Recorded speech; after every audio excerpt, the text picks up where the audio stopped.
I'm Rachel at the Feedfeed Test Kitchen, and today we're going to make a gochujang glazed salmon. It is a super easy, amazing weeknight recipe, so let's start. Let's talk about gochujang. So if you don't know what it is, this is a Korean fermented red chili paste. It is sweet, it's savory, there's a little bit of spice to it. Absolute favorite, I love it so much. We're going to make the sauce for our salmon now. So I'm going to add this to a bowl.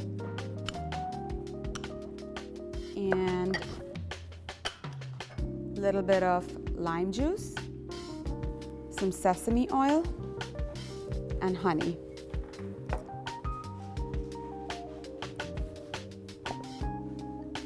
Also adding a little bit of ginger garlic paste. This is such a great secret weapon to have on hand at all times. You can use it in so many different applications. Whisk that all together.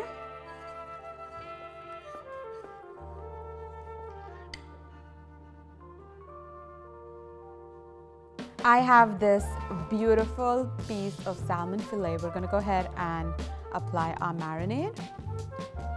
I like to be generous.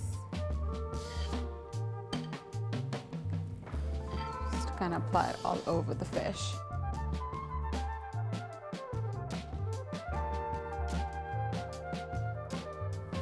You can smell all of the amazing ginger, the garlic, the gochujang paste. So good.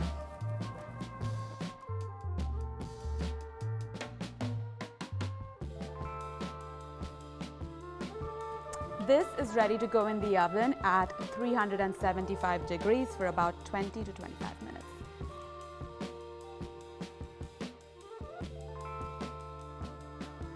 While our salmon is in the oven, I'm going to get our vegetables ready.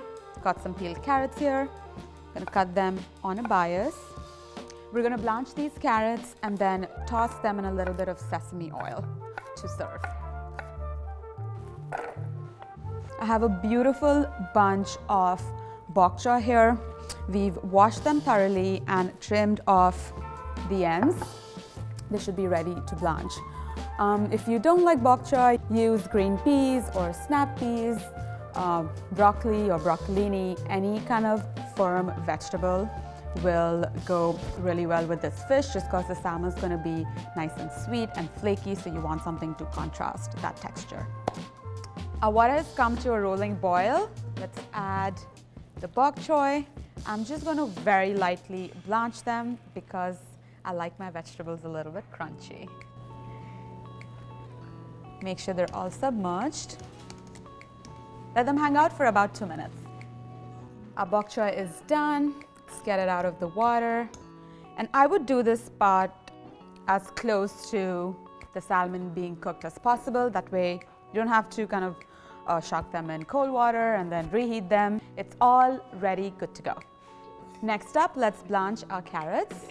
Again, only for a minute because I like them crunchy. Anybody out there who's team mushy, leave a comment for me. I would like to know. We can have a side chat. Leave no carrot behind, please. Unless you're team mushy. While the carrots are hot, going to sprinkle a little bit of kosher salt in them and some sesame oil. I absolutely love it. It's so nutty and toasty and just adds such an amazing flavor to our overall dish. Give them a good toss. They're nice and glossy. And we should be ready to plate. I'm also going to use some scallions, just the green part, as a garnish for our salmon. So just go ahead and slice that.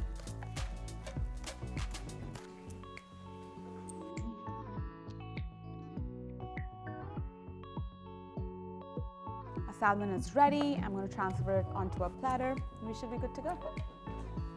Now I'm going to put all of my vegetables on the platter.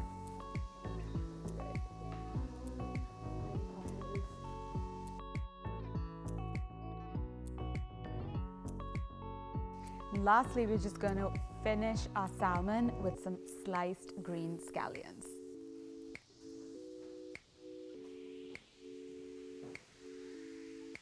A little garnish of black and white sesame seeds to really hone in on those toasty notes.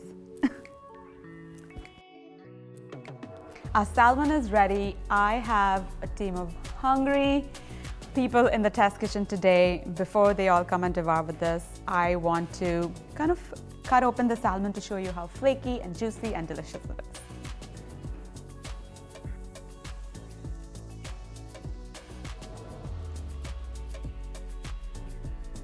Look at that. Thanks to GE for outfitting Feedfeed Brooklyn with GE Profile Smart Appliances. If you want this recipe, go to thefeedfeed.com. Happy cooking, and I'll see you again next time. Team Crunch.